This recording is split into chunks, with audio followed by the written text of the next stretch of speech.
السلام عليكم ورحمة الله. ازيكم عاملين ايه؟ يا رب تكونوا بخير. النهاردة هنشتغل مع بعض لكلوب بيبي. سهل وبسيط جدا جدا، يعني لو انت لسه مبتدئة هتقدري تنفذيه بكل سهولة، مفيش فيه اي افتكاسة. الغرزة بتاعتنا اسهل ما يكون. هنستخدم خيط هيمالايا انتي بيلينج، هيمالايا افري داي سوبر لوكس. تمام. الخيط ده فتلته رفيعة زي ما انتوا عارفين، فهنستخدم معاه ابرة مقاس 3 مليمتر. هنبدأ نقول بسم الله. هنعمل العقدة السحرية. طبعا مش هنقفلها، العقدة السحرية بنقفلهاش، بنلف الخيط بالشكل ده كده ونسحب، ناخد الخيط من جوه وما بنقفلوش. في البداية كده اعملي لايك للفيديو عشان تشجعيني، ولو الفيديو عجبك اعملي شير مع صحابك. طلعنا كده 2 سلسلة. هلف الخيط وهدخل في الحلقة دي وهعمل عمود بلفة. هشتغل جوه الحلقة دي 12 عمود بلفة. 2 3. هكمل 12 عمود بلفة وهرجع لكم.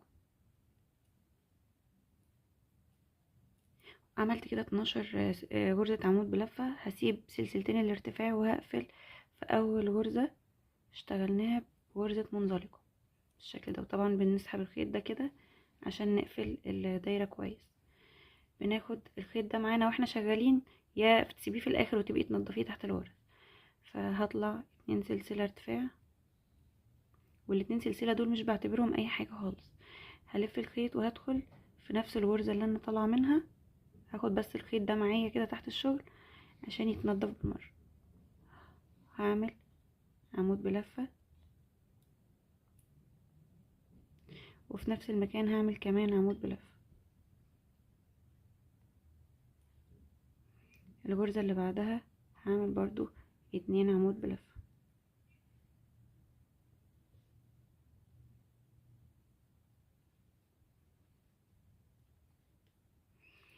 الغرزة اللي بعدها هعمل 2 عمود بلفة. يبقى السطر التاني ده هعمل كل غرزة هعمل عليها 2 عمود بلفة. هعمل تزايد في السطر ده على كل الغرز.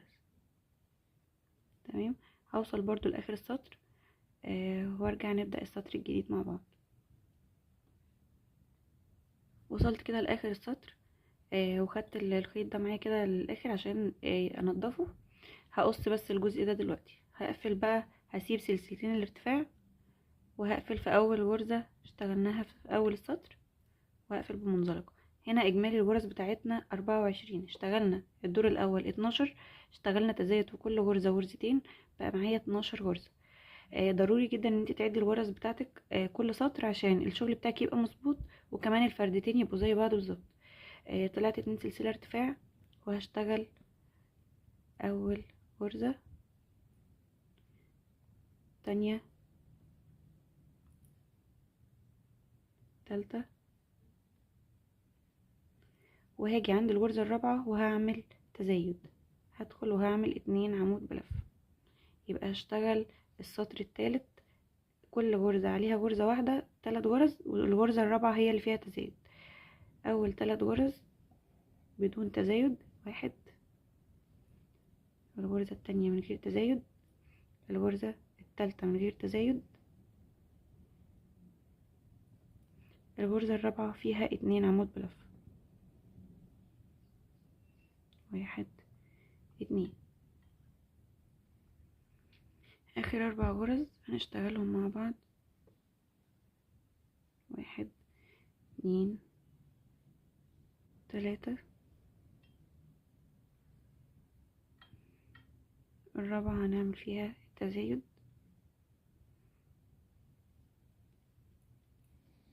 وهنقفل في اول غرزة في السطر بمنزلقة. هنا اجمالي الغرز عندنا في السطر الثالث 30 غرزة. وزي ما قلت لك ضروري جدا ان انت تعدي الغرز بتاعتك وانت ماشيه. هطلع 2 سلسلة وفي نفس المكان هشتغل عمود بلفة. هشتغل السطر ده فوق كل غرزة عمود بلفة واحدة بس بدون تزايد. انا بشتغل اللكلوك ده لسن 9 شهور لسنة. فانا اكتفي هوقف تزايد لحد السطر الثالث. لو بتعملي المقاس اكبر زودي تزايد لحد المقاس المناسب. انا هشتغل المقاس المطلوب وهرجع اقول لكم انا اشتغلت كام سطر. هشتغل السطور اللي جايه كلها بدون تزايد. اشتغلت كده بعد التزايد، بعد ما وقفنا التزايد بتاعنا اشتغلت 4 سطور ده اول سطر اشتغلناه، بعدين ده التاني اللي كان فيه التزايد، وبرده التالت اللي كان فيه التزايد في الغرزة الرابعة. بعدين اشتغلت 1 2 3 4. وهنا هبدأ اعمل الجزء بتاع الكعب. هبدأ اعمل ايه؟ هعد. هنا طبعا معايا ال30 غرزة زي ما هما، لان انا وقفت التزايد عند الغرزة الرابعة زي ما قلت لكم. كان عدد الغرز معايا في السطر الثالث 30 غرزة، تزايدت بنفس عدد الغرز. هعد غرزة الارتفاع اهو، شايفين الارتفاع؟ مش هاجي عنده اللي هو بتاع غرزة المنزلقة، هعد من قبليه على طول 1 2 3 4 5 6 7 8 9، وهحط الماركر وهبدأ اشتغل سطور بتأسيس الكعب، يعني تعملي الجزء بتاع الكعب ده. هطلع 2 سلسلة وهدخل في نفس المكان وهعمل عمود بلفة. هشتغل عمود بلفة لغاية ما اوصل عند العلامة اللي انا حطاها.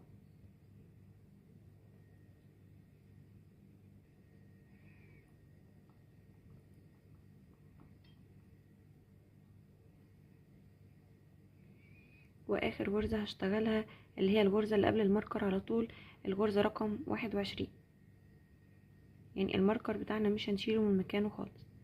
دي اخر غرزة اشتغلتها اهي. هرتفع 2 سلسلة وهلف الشغل اهي، شايفين الغرزة دي؟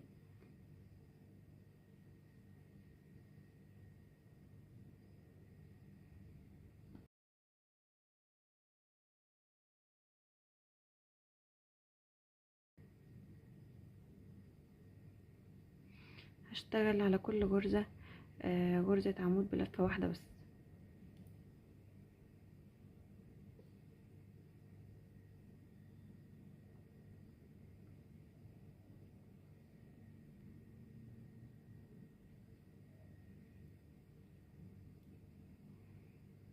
وصلت عند اخر غرزة، خلي بالك مش بتبقى باينة خالص، خصوصا لو انتي مبتدئة. ممكن غرزة زي دي تبوظ شكل اللكلوك بتاعك خالص. شايفين؟ هي اهي اول غرزة اهي، مش باينة خالص، تعرفيها من سلاسل الارتفاع. بصي لو مش تعرفي تميزيها، حاولي تحطي ماركر هنا وماركر هنا. خلي بالك من اول غرزة دي اهي. احنا اشتغلنا مثلا اخر غرزة اهي، فدي مش باينة خالص، ممكن حد يفوتها فالشغل بتاعك هيبوظ. فخلي بالك من النقطة دي، وحاولي تعدي السطور بتاعتك كل ما تخلصي سطر عديه، لازم نفس الغرز تطلع معاكي كل مرة. هنطلع 2 سلسلة. ده السطر رقم 3 من الجزء بتاع الكعب. ده الاول والتاني. هنشتغل السطر الثالث، هنلف الخيط وندخل برضو نعمل فوق كل غرزة غرزة واحدة بس بدون اي زيادة او تناقص. هشتغل برضو على السطر كله غرز عمود بلفة لحد ما اوصل لاخر السطر.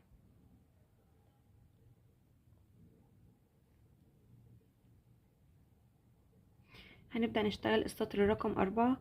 بس السطر رقم 4 ده هنبدأ نعمل فيه تناقص. هنا هشتغل، انا عندي هنا 21 غرزة، فهعمل تناقص في اخر 3 غرز، او في ال3 غرز اللي تحت من هنا كده، عشان يكون شكل الكعب، يديلنا شكل حلو، بدل ما نقفله بالشكل ده مش هيبقى احسن حاجة. احنا هنعمل تناقص في ال3 غرز اللي تحت هنا دول. احنا معانا 21 غرزة، فلما نعمل تناقص في 3 غرز من تحت من هنا، هيتبقى معايا من ال21 احنا هنشيل منهم 3، هيتبقى معايا 18. 18 هنقسمهم على الاتنين، هيتبقى معايا 9. هنشتغل 9 غرز هنا و9 غرز هنا، والتناقص هيبقى في 3 اللي في النص هنا. فالسطر الجديد هنرتفع 2 سلسلة وهندخل، هنعد واحنا ماشيين بقى 1 2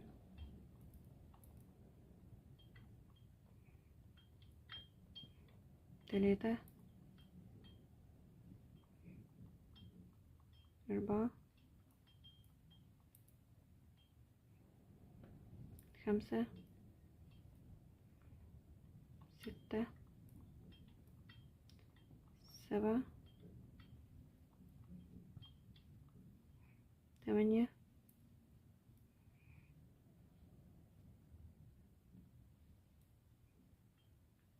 هنعمل التناقص ازاي؟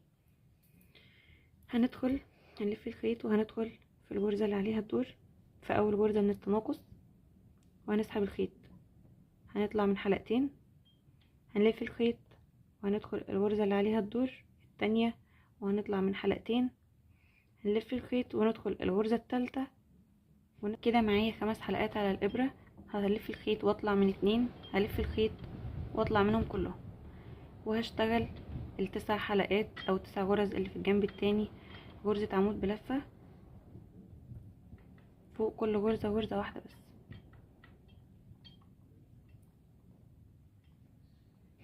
وصلت لاخر السطر، هبدأ السطر الجديد، هطلع 2 سلسلة وهشتغل هنا 8 غرز بس عشان هعمل تناقص برضو في السطر ده، فهشتغل 8 غرز وبعدين نعمل التناقص في ال3 غرز اللي تحت.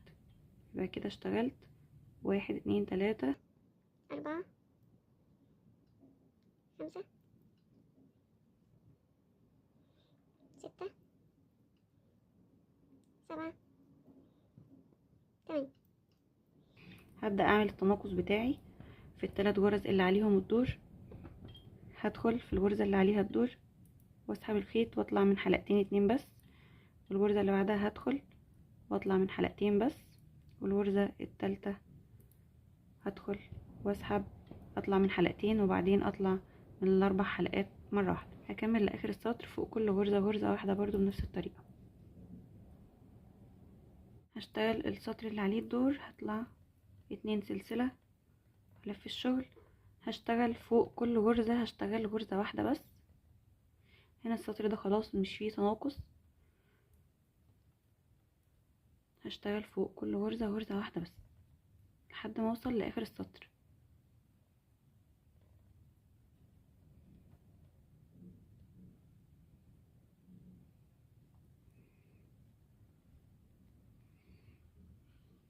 وصلت كده لاخر السطر. عايزه اقفل بقى الجزء ده. هو ممكن تقفليه كده بس هيبقى بارز من بره ومش هيبقى احسن حاجه. مقفول اهو اللكلوك بتاعك، بتقلبي بس الطرف بتاعه بالشكل ده كده تمام، وتدخلي هنا في اول غرزه تسحبي الخيط.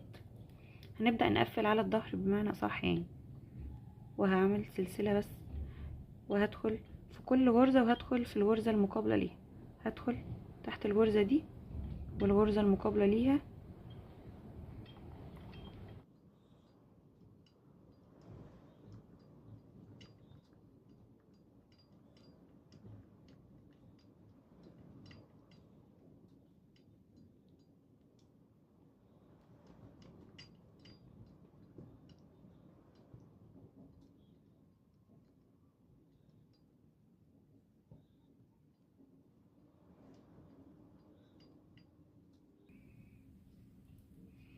وبس. ده بيكون شكله. هسحب بس انا عملت سلسله، بحب اعمل دايما سلسله كده تامين للشغل من جوه، وهقص الخيط على مسافه عشان ننضف الخيط ده تمام. اسحبه بالشكل ده كده، وده شكل اللكلوك. في ناس بتحبه كده، انا هعمله هاف بوت. هو كده ممكن يمشي كويس جدا خالص. ممكن بس تعملي له اطار كده، اي غرزه انت بتحبيها، غرزه حشو، حشو عكسيه، اي حاجه. تعمل لو بنوته تعملها فيونكه، تعملها ورده، اي حاجه ممكن. لو ولد برضو بتكتفي بيه كده وخلاص، وتعملي له اطار بلون مناسب للون اللي انت شغاله بيه وخلاص. دلوقتي هبدا اشتغل الجزء بتاع الرقبه. هدخل هنا في ظهر اللكلوك، عملت عقده بدايه او عملت عقده اهي، عملت عقده وهطلع سلسله. هشتغل في كل غرزه من دول، شايفين الغرز دي؟ تلاقي في غرز واسعه كده. هشتغل في كل غرزه من دي غرزتين نص عمود. هاخد خيط البدايه او خيط الخيط الجديد اللي انا شغاله بيه، هاخده معايا تحت شغل، هلف الخيط واطلع من ال3 حلقات، وفي نفس المكان هدخل واطلع من ال3 حلقات. الغرزه اللي بعد كده هدخل واطلع من ال3 حلقات، الف الخيط وادخل في نفس الغرزه وهعمل نص عمود. في كل غرزه هشتغل غرزه 2 غرزه نص عمود.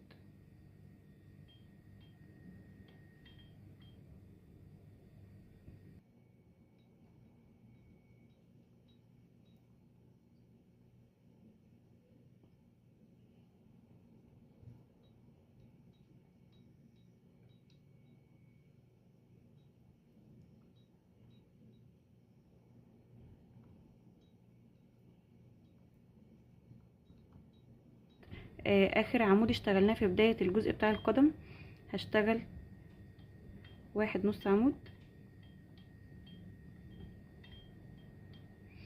وتاني غرزة نص عمود في نفس المكان هدخل وهسحب، بس مش هقفلها، هدخل عند الجزء بتاع الماركر ده، هشيل الماركر وهدخل في الغرزة اللي كان فيها الماركر دي واسحب. هيبقى معايا 5 حلقات على الابرة، هلف واطلع من ال5 حلقات. شايفين؟ عشان نكون الجزء اللي هو جاي بدوران هنا هيدي شكل كويس للخلوق. بعد كده الغرزة اللي عليها الدور هنشتغل في كل غرزة غرزة واحدة بس نص عمود.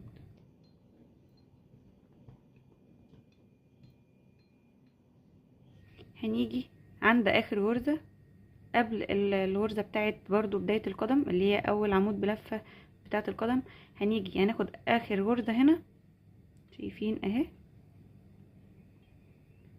وهندخل في الغرزة اللي هي في اول عواميد بتاعت القدم، شايفين بتاعت الجزء ده اول سطر اهو، ناخد اول غرزة من هنا مع اول غرزة من هنا وهنطلع. هيبقى معانا 5 حلقات عشان نعمل نفس الدوران اللي عملناه هنا بالظبط، وهنطلع من ال5 حلقات وهلف الخيط وهدخل في نفس المكان واعمل كمان غرزة نص عمود، وهرجع اشتغل في كل غرزة في الجنب ده زي الجنب التاني، كل غرزة فيها 2 نص عمود. وصلت عند اخر غرزة اهي هشتغل فيها 2 نص عمود، وهقفل في اول غرزة نص عمود عملناها هنا بالشكل ده، فهطلع 2 سلسلة ارتفاع،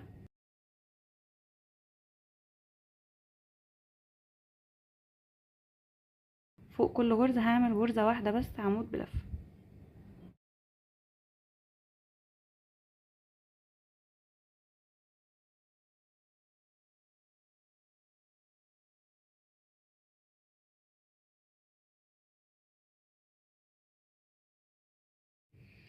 وصلت كده لاخر السطر، هقفل بمنزلقة. السطر اللي عليه الدور هطلع 2 سلسلة وهبدأ اشتغل فوق كل غرزة من غرز العمود دي، هشتغل غرزة بريد امامي وبريد خلفي. بلف الخيط على الابرة بس مش بدخل تحت الغرزة زي ما بدخل، لا بدخل من ورا الغرزة، بتبقى الغرزة على الابرة قدام كده، واسحب الخيط واطلع من حلقتين واطلع من حلقتين. الغرزة اللي عليها الدور بلف الخيط وبدخل من ورا الغرزة تبقى داخلة ورا كده، وبسحب الخيط وبطلع من حلقتين بعدين من حلقتين. هكرر تاني، اعمل بريد امامي، بلف الخيط، بدخل من ورا الغرزة واسحب واعمل بريد امامي، بلف الخيط وادخل من جوه كده، بخلي الابرة قدام الغرزة واسحب حلقتين وبعدين حلقتين، وبكمل بنفس الطريقة دي بريد امامي وبريد خلفي لحد اخر السطر. بلف الخيط، بدخل بخلي الغرزة ورا الابرة واسحب الخيط بالشكل ده كده، واطلع من حلقتين وبعدين من حلقتين، وبكمل بنفس الطريقة بالظبط. وصلت كده لاخر غرزة هشتغلها معاكم، بدخل وبسحب الخيط وبعمل بريد خلفي بالشكل ده. هقفل في اول بريد خلفي او في اول بريد عملناه يعني امامي، واقفل بمنزلقة. هطلع 3 سلاسل ارتفاع وهلف الخيط وهدخل البريد الامامي، هعمل فيه بريد امامي كده، الشغل بيبقى اسهل شوية خصوصا للمبتدئين. بريد امامي بعمل عليه بريد امامي، البريد الخلفي بعمل عليه بريد خلفي، الغرزة ورا اهي بعمل عليه بريد خلفي، بريد امامي. البريد الامامي بعمل ازاي؟ سهل خالص، زيه زي غرزة العمود بلفة بالظبط. بلف الخيط وبدخل ورا يعني من ورا الغرزة كده بالشكل ده، وبسحب الخيط وكأني بعمل عمود بلفة. البريد الخلفي بدخل من ورا كده واسحب الخيط من غرزتين وبعدين من حلقتين وبعدين من حلقتين، هكمل برضو السطر ده للاخر، بريد امامي وبريد خلفي، فوق الامامي بريد امامي، فوق البريد الامامي بريد امامي، وفوق البريد الخلفي بريد خلفي. وده بيكون الشكل النهائي للكلوك. عملت عدد السطور دي، طبعا عدد السطور دي بتعملي اللي يناسبك انتي، عاوزاه اكبر من كده اعلى شويه بتزودي، عاوزاه اصغر بتنقصي، او بتعملي العدد السطور اللي تناسبك انتي يعني. وده بيكون الشكل النهائي للكلوك. اتمنى يكون الفيديو بتاع النهارده عجبكم. ما تنسوش بقى تعملوا لايك وشير للفيديو عشان تشجعوني. اشوفكم على خير، باي باي.